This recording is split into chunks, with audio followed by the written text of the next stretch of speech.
comunidad. Hey, familia. It is so important that we have come together today because it is an important occasion, but it is certainly not a happy occasion. We are gathering today because it is Latina Equal Pay Day. It is a day that we observe nationally because it is the day that Latinas finally catch up to what white male workers were paid in the prior calendar year. I'm Monica Ramirez. I'm the founder of Justice for Migrant Women, and I've had the honor of helping to lead this national Latina Equal Pay campaign now for 6 years. It's hard to believe. And I've had an opportunity to do that in partnership with my good friends at Equal Pay Today, with LACLA, the Labor Council for Latin American Advancement, and with so many other organizations around the country who are trying to raise awareness about this issue. This day is such a critical day for us to not just talk about the problem of the pay gap confronting Latinas, but it's an important day for us to talk about what we're going to do to solve the problem. So just in case you hadn't heard, this year, the data tells us that Latinas are being paid just 57 cents to every dollar paid to our white male counterparts. And we know that this data, it actually doesn't tell the full story. On today's program, we're going to hear more about what that data means, and we're going to learn more about what is missing from the numbers that we currently have. But for now, it's important for us to remember that Latinas have to work an additional 10 months in order to catch up to our white male counterparts. That's right, you heard it. We have to work 22 months to make what white male workers are paid in just 12. We all know this is not right, it is not equal, and it is certainly not equitable. During this program, you're going to hear from a variety of individuals. They are advocates, they are activists, they are change makers, and all of them have something very important to say. But we're here today because we have a message in common, and the message is that we're not going to take this anymore, and it's going to take all of us to address this problem. At my organization, Justice for Migrant Women, we seek to serve and uphold the rights of migrant women workers across our country. Many of these migrant women workers are frontline workers, essential workers. They've continued to work throughout this pandemic, and we know that essential women workers have been gravely impacted during the pandemic. That's why we're not only going to talk about how Latinas have been affected generally by the pay gap now or in the last couple of years, we're going to talk about how certain Latinas have been impacted adversely because of the pandemic in their jobs. So during this first portion of the program, we'll hear generally about Latina Equal Pay, how we're not being paid what we should be paid, and how it's impacted us as a whole. But in the later portion of our program, we're going to learn more about how essential women workers have been impacted, including Latina workers. So please stay tuned for all that's in store. We have so much more to say about this topic, and it's my honor and pleasure to introduce you to my friend and my colleague in this work, Shannon Williams. She is the fierce leader of Equal Pay Today, and she's going to share a little bit more about what this Equal Pay Day represents and some of what we're going to be discussing in the program. Thanks, Monica. And I'm Shannon Williams, the director of the Equal Pay Today campaign, a project of equal rights advocates. Launched on the 50th anniversary of the signing of the Federal Equal Pay Act, the campaign is an innovative collaboration of national and state-based advocacy organizations and was created to challenge the legal, policy, and cultural barriers at the local, state, and national level that keep women from achieving equal pay. Keeping in line with the start of this pandemic, this year continues to be very challenging. We find ourselves sitting at the intersection of 3 different crises. We are still in the midst of the worst health crisis of our generation, where Black and Brown people are continuously being impacted at numbers that are disproportionate from any other demographic. Our country has beyond reached a tipping point in terms of our centuries-old relationship with systemic racism and racial injustice, and our economy has definitely seen better days. According to a report released from the Association of American University Women, Latinas make up 3 out of 10 frontline workers and are huge contributors to keeping our country running during this time. Latinas also lead in another area as well. Between February and May of 2020, Latinas experienced the largest decline in employment than any other group, men or women, with 21% of Latinas losing their jobs, compared to just 9% of white non-Hispanic men who lost their jobs during the period. In fact, as of the beginning of 2021, there were still 633,000 fewer Latinas in the workforce than in the beginning of 2019. The impacts on Latinas and their families are very serious. Just listen to this. 1 in 5 Latinas were unemployed in April of 2020. And although the unemployment numbers are starting to decrease, Latinas still sit at 7.3% unemployment just as of March of 2021. As it stands, at that current rate, it will take Latinas until approximately the year 2451. Yes, I said it correctly, 2451, to close the wage gap. And while there are a number of factors that serve as a foundation of these years, occupational segregation is one that we cannot ignore, especially when we still find ourselves in the middle of a pandemic. Latinas are overrepresented in low-paying service jobs all over this country, being twice as likely to work these jobs than their white, non-Hispanic women counterparts. Why is this such an interesting fact during a global pandemic? Because with this, only 16.2% of Latinas even had the option to work from home before the pandemic, making them susceptible to and more likely to lose their job. And already consistently, unfair low wages, coupled with the economic issues highlighted by the pandemic, have shined a light on the vulnerability of low-paid workers, a fact that will play a role in the widening of the wage gap for years and decades to come. Because of the wage gap suffered by Latinas, they will stand to lose over $1 million in earnings over the course of a 40-year career. Think about that, $1 million. Think what that means for your family, your community, and your quality of life. But we also know that these calculations do not tell the full story of all of us as Latinas, including Afro-Black Latina women like me.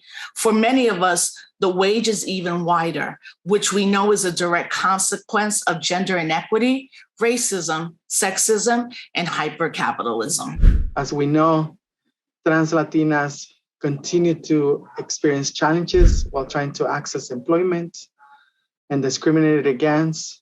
And obviously, we are one of the most poor populations in this country. And so we need to do better to include trans women as the women that we are, and certainly to have an equal pay day for all of us, for all women, for all Latino women. So we'd like to invite you all to enjoy our digital Latina Equal Pay Day event as we amplify and observe and draw awareness to this day.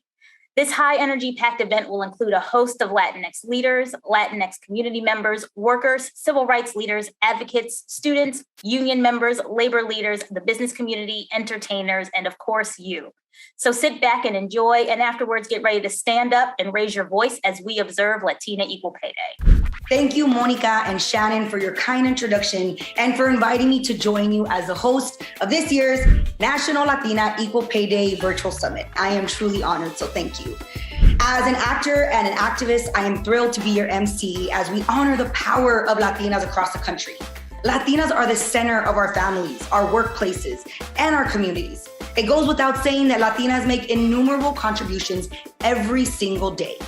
Unfortunately, as we have already heard today, Latinas are not being paid fully for all that we do to hold up the country and to make so many industries thrive. And it's not just Latinas who are facing a pay gap either. Women across the board are not being paid fully and fairly for our work. And by women, we mean all who identify as women. This must end. And we are so fortunate that you are joining in with us as we learn more about this problem and its impact on Latinas, not to mention our families. Today, we center the communities making change in this country and those most impacted by inequities.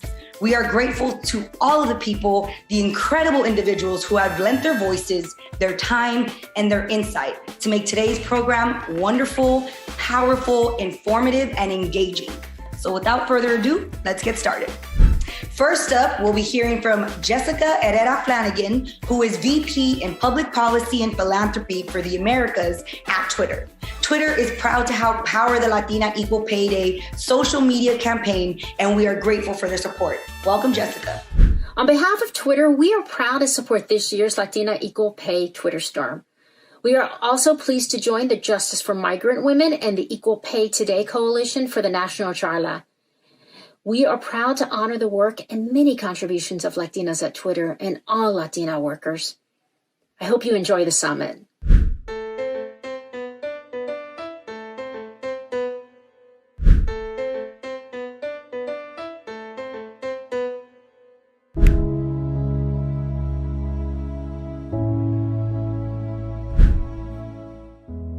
Years of night cleaning. Before that, while the boy was small, she stayed home with him and babysat other people's children. All day huerco screaming, she went deaf in one ear. That's why a person reached middle age like a cat with 9 lives that was patched and one-eyed. It took that many to survive the atrocities of daily banality. Otherwise, her health was good. It has to be, she'd say, since there was no insurance to speak of, just deductions to pay for bombs, bursting prisons, and other people's retirements. It was how she saw it. No apologies to the politically correct. The privileged could worry about oil prices. She worried about the gas bill, her son's college fees, the fact that both of her parents died before age 50, with bodies burned out from lifetimes of produce picking, her youngest brother stillborn without arms, a result of her mother's exposure to pesticides sprayed by crop dusters as she labored below. Among the millions who come to keep things going, put strawberries on dinner tables in midwinter, landscape front yards and gardens without much haggling in case you get mad and call immigration. In restaurants, we don't offend customers by taking their orders, but are hired only to keep the water glasses filled. We wash the dishes of America. We wash hotel linen, cars, people's babies. We clean anything. Whatever dirty job, in other words, that has to be done is ours for the asking. How else to explain why we find work when the economy is down and unemployment lines keep growing? Must have something to do with the lack of benefits a God-forsaken cabron must live with. Just because I know how the system works doesn't mean I can do anything about it.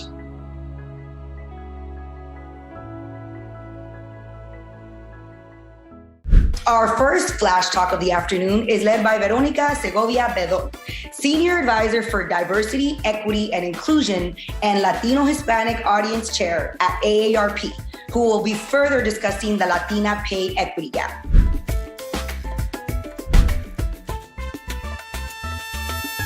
It is an honor to be speaking here on Latina Equal Pay Day on behalf of AARP. Thank you, Monica, for putting on this event, which is so needed in today's economic climate. Unfortunately, the playing field in the workforce is not equal for women. Women make up 2/3 of the workforce, and we are twice as likely as men to work part-time jobs. We make less than our male counterparts do, and over the course of our lifetimes, we tend to accrue both fewer years of paid earnings and lower career earnings. As many of us at one point or another have had to take a pause in our careers to take care of our family members. Statistically, as Latinas, we have it the worst.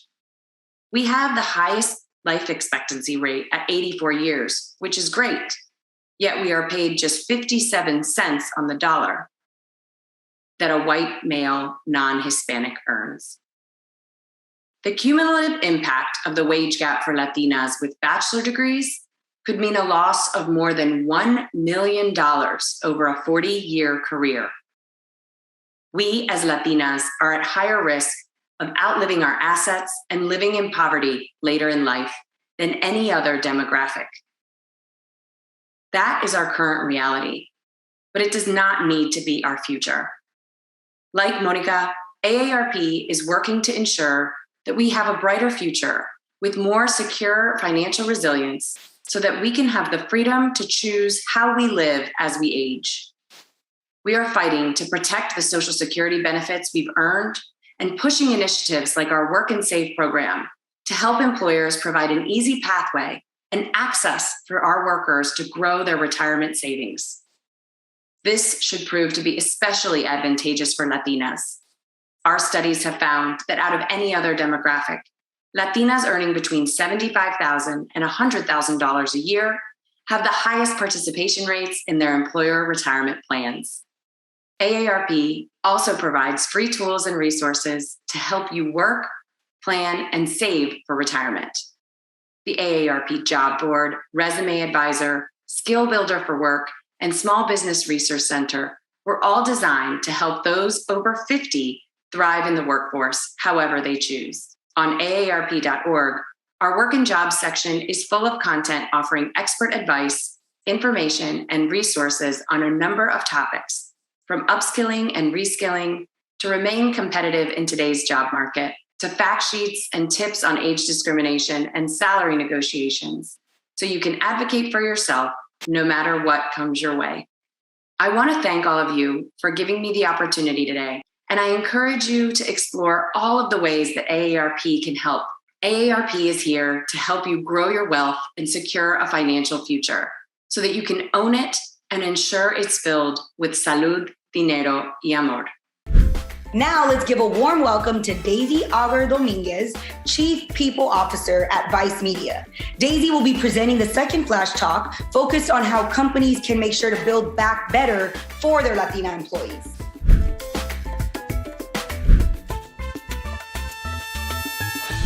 Everyone has a relationship to work. It is how we get paid and are able to put food in our children's bellies. Some people experience the workplace as it should be, challenging. It is work after all, and rewarding if you're lucky.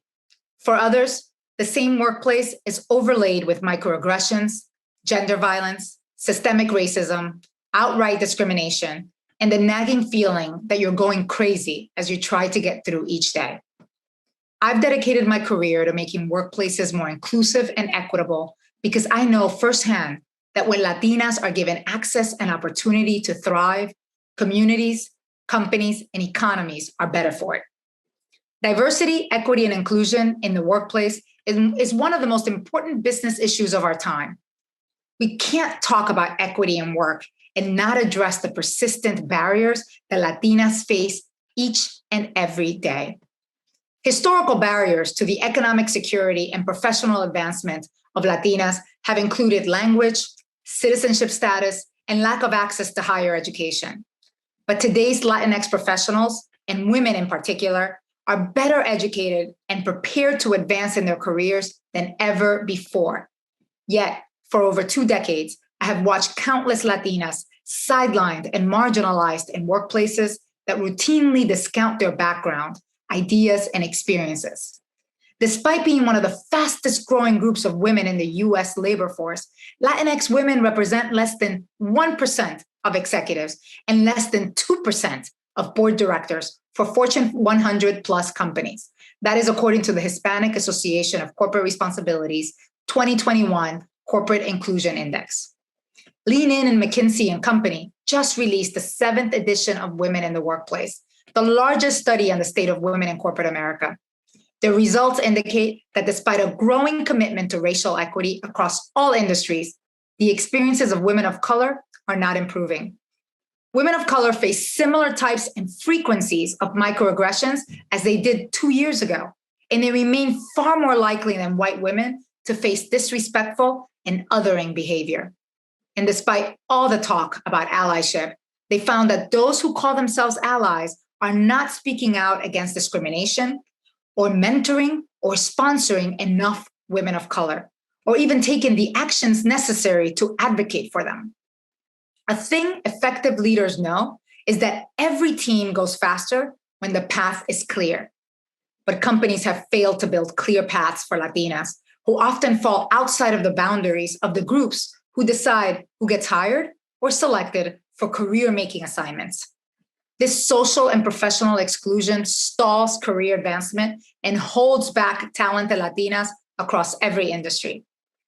This points to the critical need for companies to not just equip employees at all levels to challenge bias and to show up as allies, but to actively dismantle inequities across their organizations by keeping their Latinx talent, understanding Latino and Hispanic identity, and shaping new leadership norms. So how do we keep them? Hiring people from underrepresented groups isn't enough. All of your employees need to feel safe, valued, and respected, and they need to genuinely believe they can have a successful career at your company. Latinx employees are still, in many ways, trying to navigate workplaces that were not created with them in mind. Leaders and managers need to ensure that Latinx women genuinely believe that they can have a successful career at their organization. Instead of making grand gestures about the value of increasing the ranks of Latina talent in your organization, you should be intentionally supporting and nurturing them by understanding what is tripping them up, what are their unique advantages, and how you can reduce obstacles to their success. With that information, you can build an inclusive, equity-minded organization where Latinx employees stay and thrive because of safe, fair, and dignified structures, processes, and organizational norms. What does it take to understand Latinx identity?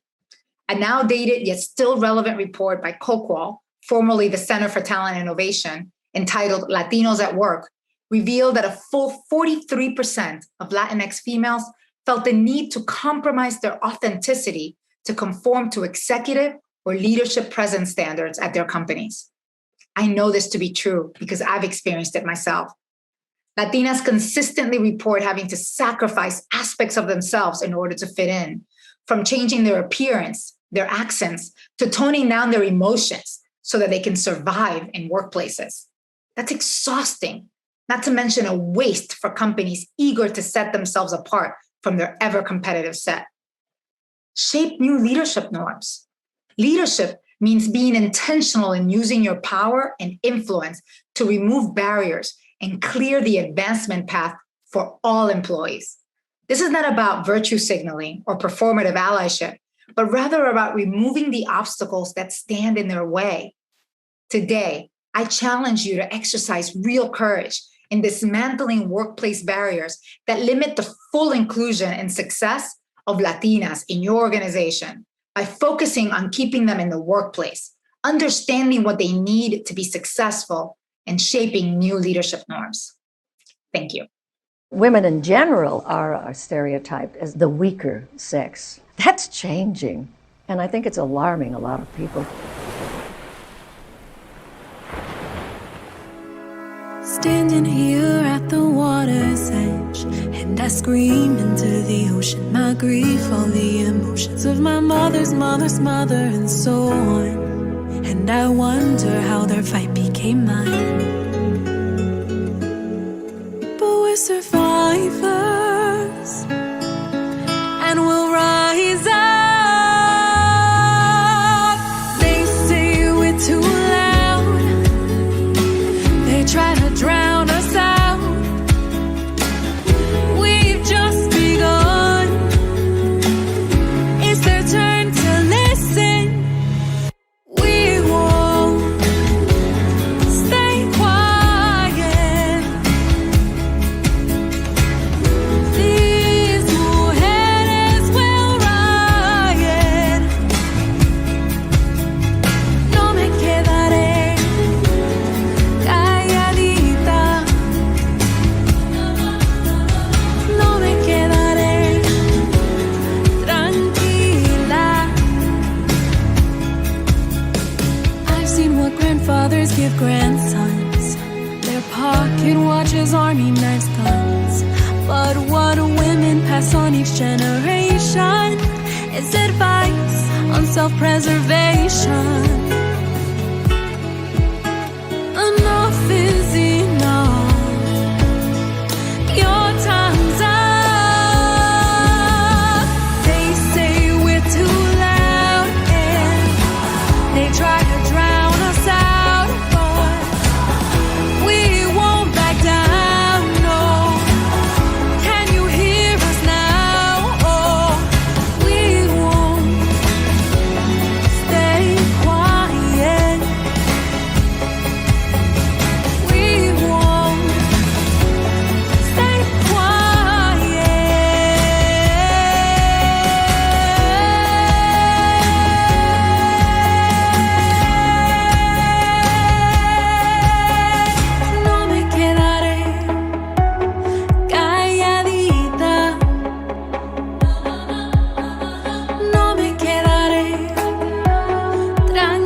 And now for the third Flash Talk, we'll be learning about the difference being in a union makes in the Latina pay gap, led by Evelyn de Jesus, Secretary Treasurer of the Labor Council for Latin American Advancement and Executive Vice President of the American Federation of Teachers.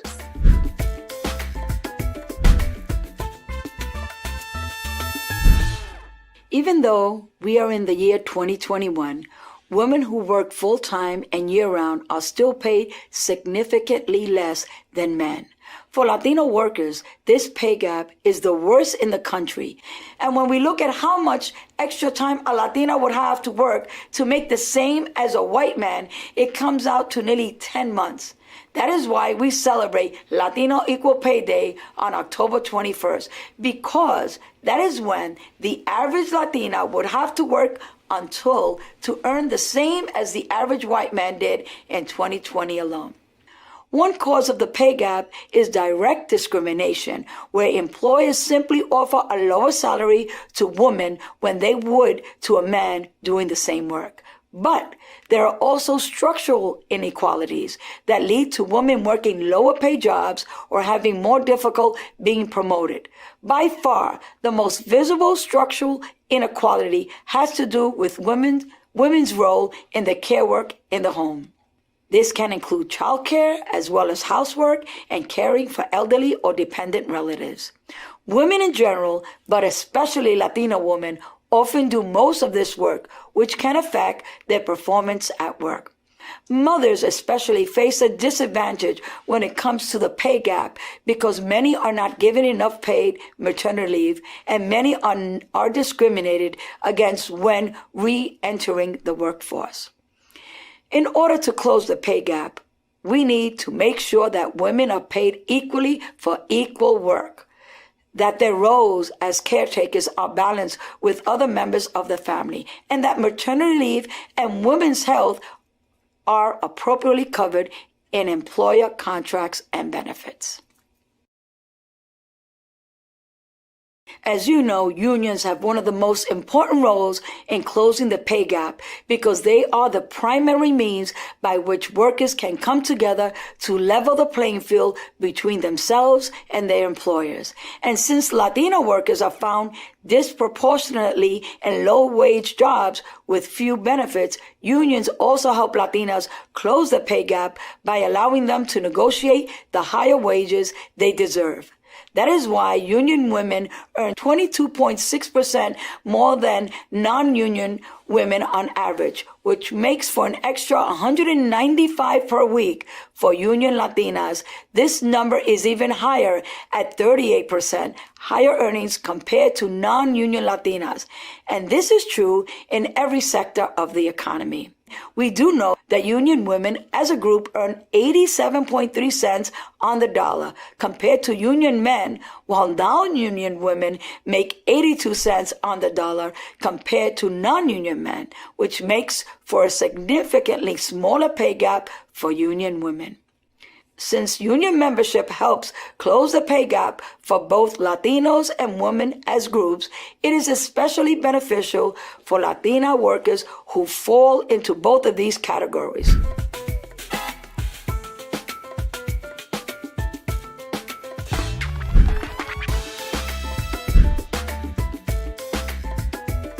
For the next Flash Talk of the event, let's hear from Valeria Treves, Advisor for Worker Voice Engagement at the Department of Labor, who is here to remind us about the collective power Latinas hold when it comes to pushing and leading the change our communities desire. Welcome. It is my pleasure to be part of this year's National Latina Equal Pay Day and Essential Women Workers Virtual Summit. Before joining the Department of Labor, I dedicated my career to building worker power in our communities through community organizing and grassroots advocacy, and by supporting burgeoning new strategies for worker organizing by labor unions and worker centers. Throughout history, Latinas have been leading and organizing in our workplaces, our homes, our communities, sometimes in large-scale campaigns and sometimes in small grassroots actions. These have resulted in improved working conditions, more equitable policies, and better futures for our communities. But our work is far from done. Latina Equal Pay Day is an opportunity not only to talk about equal pay for equal work, but it is also an opportunity to recommit to something that I really believe in, which is the efforts to make every single job into a good job. Imagine the impact that that would have on Latinas across the country. Let's look at the sectors of the US economy where Latinas are overrepresented but making low wages. For example, care work, including childcare and elderly care, farm work, household work, retail, and hospitality. As a Latinx community, we know that this is important work and it should be valued. During the pandemic, many others began to see that too. On Latina Equal Pay Day, we can recommit to up-waging these sectors so that workers receive the pay, the protection, and the benefits that they deserve in these jobs. On Latina Equal Pay Day, we can also recommit to holding employers accountable. There should be no room in our system for employers that commit wage theft, for employers that don't uphold health and safety standards, or employers that threaten, harass, exploit, or commit violence against workers, or employers that interfere with their right to organize. Finally, on Latina Equal Pay Day, we can recommit to building labor unions and worker organizations that are going to support workers in their plight for safety and dignity on the job. Alongside equal pay for equal work, building the care infrastructure, and other pro-worker policies, these three strategies that I mentioned, upwaging, holding employers accountable, and supporting the growth of labor unions, these are all priorities of the Department of Labor and of the broader administration. Thank you so much for the opportunity to be in community with you and to be part of today's virtual summit. Sí se puede.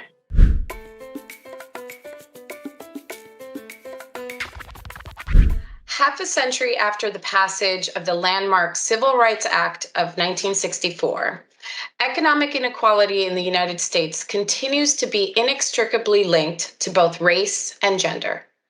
Due to occupational segregation, workplace harassment and discrimination, as well as a lack of workplace protections, Latinas are amongst those most likely to face poverty and low wages. Although the number of Latinas in the labor force has jumped to 12.5 million, and while they account for more than 16% of the female labor force, Latina workers continue to face significant barriers. Pay inequity is most jarring within our community, with Latinas making 57 cents on the dollar compared to their white male counterparts. This is the largest wage gap experienced by any major racial or ethnic group in the United States. Latinas are also amongst those most likely defined as the working poor. In fact, nearly 1 in 10 Latinas working 27 hours or more a week are living below the poverty line. This is almost twice the rate of non-Hispanic white women. Although poverty amongst all Latinos has declined markedly, it remains high at 15.7%. The story is the same for Latino families headed by a single mom. At 28.7%, it remains amongst the highest experienced by any major racial or ethnic group. Not all news is bad, however. Although Latinas were hit particularly hard near the start of the pandemic, experienced a 23% decline in employment, these losses, driven in part by concentration in industries such as leisure and hospitality, have started to bounce back. Latinas' presence within the American labor force is also growing. Although our labor force participation has historically lagged that of other women, it is now at 56.4%, in line with rates for all women. Latina moms have also risen and now stand at 62.8%, just below the labor force participation rate for all moms. If we are to break the cycle for this generation of Latinas, as well as those to come, we must implement strategies that hardwire equity for women, particularly women of color and new Americans. Occupational segregation, a lack of representation in high-wage work, and an overrepresentation in low-wage work has relegated many Latinas to a chronic state of working poverty. We can and must work harder to close these gaps and create additional opportunities for this growing labor force.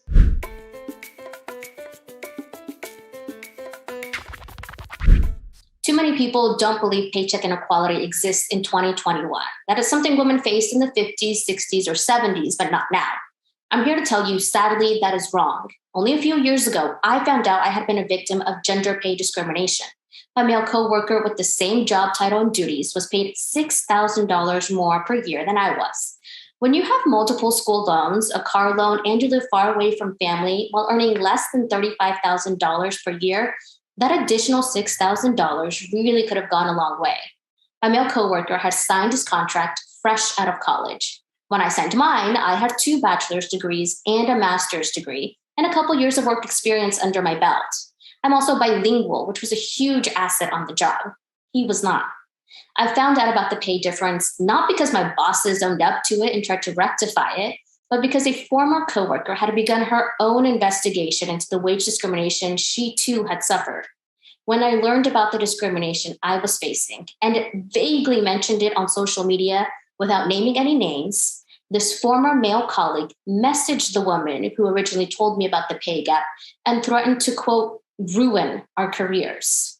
So to those who say gender pay discrimination does not exist, that women are not under any kind of threat, I am telling you that I am not alone. Millions of women across the country are having the exact same experience that I had today in 2021. This happened to me just a few years ago, and last I checked, we still have not achieved gender equality in this country. Not even close. We have a lot more work to do.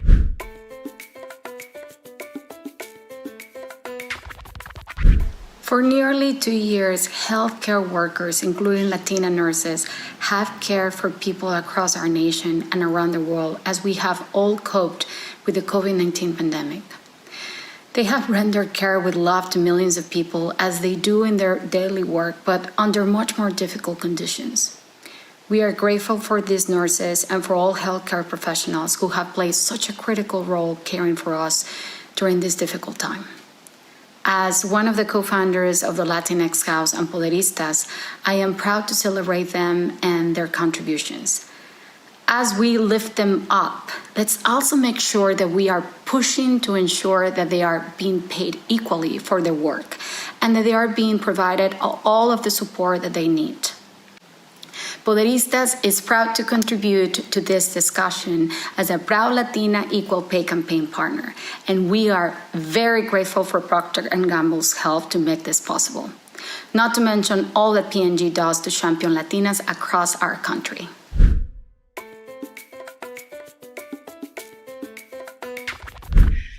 As Latina workers across the country, we have a pay gap. It's a reality. We're figuring out how to catch up.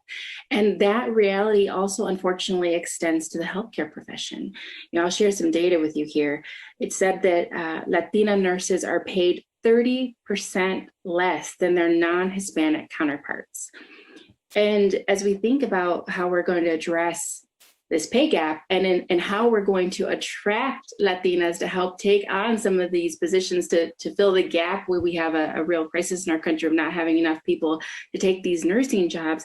Carmen, I'd love for you to share a little bit about what you think healthcare systems need to do to attract the candidates to take these positions while also addressing the reality that there's a pay disparity for Latina nurses in our country.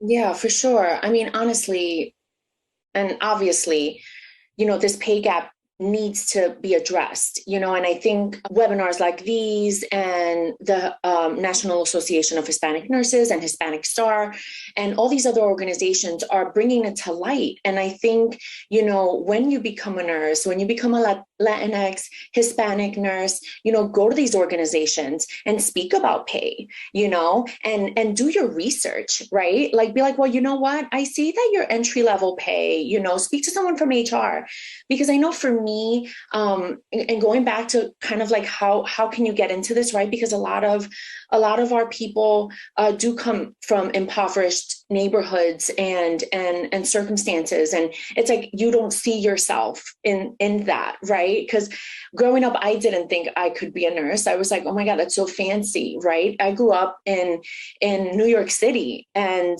I was able to get, financial aid. And then I did my research, and that's how I wound up in such a great institution, because I knew that this institution was going to provide me what I needed to continue my education, and they paid for me to get my master's, and I myself now, I'm a professor. And I think it's also about paying it forward and teaching the next generation and letting them know your worth, know your value, speak up for it. It could be a little daunting and a little scary to do that, up front.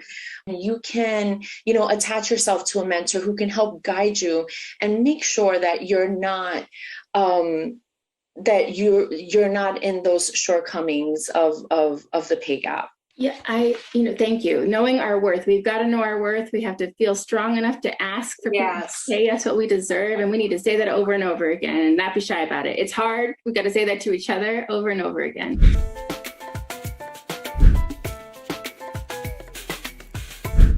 Hey friends, I am so honored to be here with all of you for this important summit and conversation. My name is Carmen Perez. As a former farm worker and daughter of migrant farm workers and an activist fighting for racial justice, I know too well how our community is impacted by injustice, including the gender discrimination that women often face. I know that we have the power to make great change, and we are using our power every single day to make change. I am a proud co-founder of Poderistas, which is an organization that centers the power of more than 30 million Latinas. I founded this organization with my sister, Monica Ramirez, and 8 other powerhouse Latinas, including our next speaker. It is my great pleasure to introduce to you Christine Habegger. She is an amazing entrepreneur, business leader. She has dedicated her work to ensure that Latinas and our stories are accurately represented in the entertainment industry. Christy is also the founder of Latina Magazine, and she has been working to help build power for the Latinx community across the country. Welcome, Christy. Latinas are a force to be reckoned with in this country. We are more than 30 million people, and we are contributing in so many ways to this nation and this economy. Every day, we lift up our families, our communities, and our country. But even though we're leading in our homes and our workplaces and in so many other ways, our efforts haven't always been met with the rewards or benefits that we are owed. Our work hasn't been valued as it should. This is why we need to recognize Latina Equal Pay Day. The pay gap is just one example. We know there are others as well. Even so, Latinas continue to show up. We use our strength, our wisdom, our power, and our skills to make change, to create incredible companies, to build brands, and to hold up our entire nation. It's time that companies and political leaders and others begin to recognize the value, the power, and the potential of Latinas across this country. And Latinas, this is our time. This is the time to decide how we're going to use our collective energy to drive change across the nation. We need to continue to embrace our Latinidad, hoops, salsa, and all, as we take the lead to build what will be a more just and equitable economy for everyone.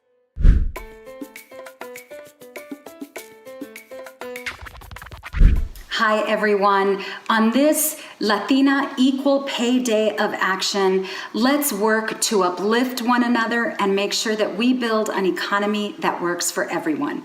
I'm Veronica Escobar, Congresswoman for El Paso, Texas, here to tell you that while we have made tremendous gains, the COVID pandemic unfortunately set us further back. 1 million Latinas left the workforce either because their job was eliminated or they had to stay home and help with their family. We need to make sure that we fight for an economy for them. But we have to fight also and especially for equal pay. That's why I'm a supporter of the Paycheck Fairness Act. that would ensure people get equal pay for equal work. Latinas, unfortunately, make only 57 cents for every dollar that a white man in America makes. That means Latinas have to work 10 extra months to earn the same thing that a white man earns in a year. It's fundamentally unfair, it's wrong, and it's unjust. I am with you not just today on this day of action, but every day as we fight for equality for all of us.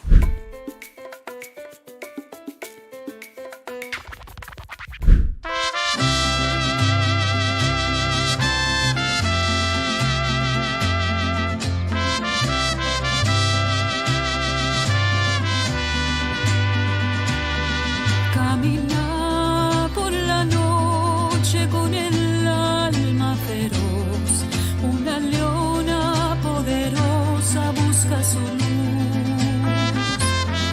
Un rugido en la selva se escucha el temblor, majestuosa mitad del calor.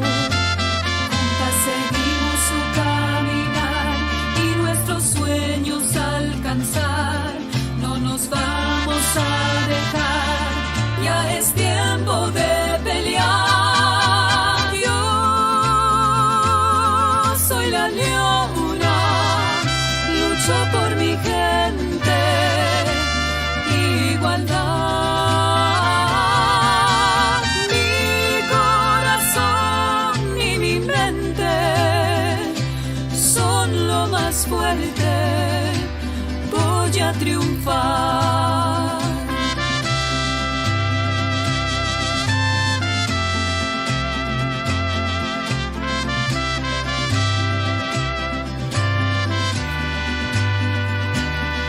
Las leonas escuchan su rugir, saben que lo mejor está por venir. Juntas seguimos su caminar y nuestros sueños alcanzar. No nos vamos a dejar, ya es tiempo de pelear. Yo soy la leona, lucho por mi gente, igualdad. Mi corazón y mi mente son lo más fuerte, voy a triunfar.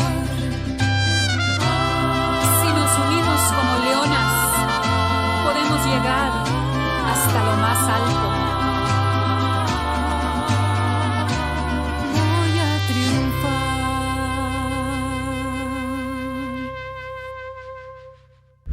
Wow, what an impactful program. Thank you so much to everyone who shared their wisdom and all of their knowledge about this topic. As we mentioned, today is Latina Equal Pay Day, the day that Latinas finally catch up to what white male workers were paid in one calendar year. And we've heard from incredible speakers who have helped to enlighten us. They've also inspired us, and they have given us a call to action. Thank you to the performers who helped make this event as special as it's been. We'd also like to thank our partners. We have so many partners who've worked hard on this event. Of course, thank you to Equal Pay Today, Equal Rights Advocates, to our friends at LACLA, and to all the many partners that have signed on to support this event. This event would not be possible if it were not for our sponsors. So huge thanks to the sponsors who've made today's event possible. And we know that our work is not over. This is the start of the conversation for today, but there's still more. We need you all to participate in the National Social Media Storm, which will take place at 2 p.m. Eastern, 11 a.m. Pacific. And following that, there's a segment on the impact of COVID on essential women workers, many of whom are Latinas. So stay engaged, stay tuned, and take action. That's right, Monica. And a big thank you to you and to Justice for Migrant Women, and to today's MC, Chelsea Rendon, and to all of our performers for making the observation of this day truly special. Make sure to continue the conversation throughout the day using the hashtags Latina Equal Pay and Latinas Can't Wait. And remember to head on over to the Essential Women Worker Summit, hosted by equal rights advocates and Justice for Migrant Women. And let's raise our voice, get loud, and let's make some change. As we have heard today, Latinas cannot wait any longer. I have been reminded of the tremendous amount of work left to be done, but also feel confident in our ability to come together and demand what we have rightfully earned. We thank you for your time, and we hope that you will join us again next year. Stay connected to the topic as the Essential Women Worker Summit is up next at the link on the screen, presented by Equal Rights Advocates, Justice for Migrant Women, and Parent Voices. It'll be hosted this evening by Melina Bobadilla, Chicana actor, educator, and activist from Los Angeles, known for her roles on Orange is the New Black and the upcoming season of Gentefied, as well as her commitment to the Latinx community and our representation across media. And make sure to join us in raising public awareness about the pay gap for Latinas on social media, starting at 2 p.m. Eastern, 11 a.m. Pacific time, as we #demand more, because #Latinas can't wait. Thank you again so much.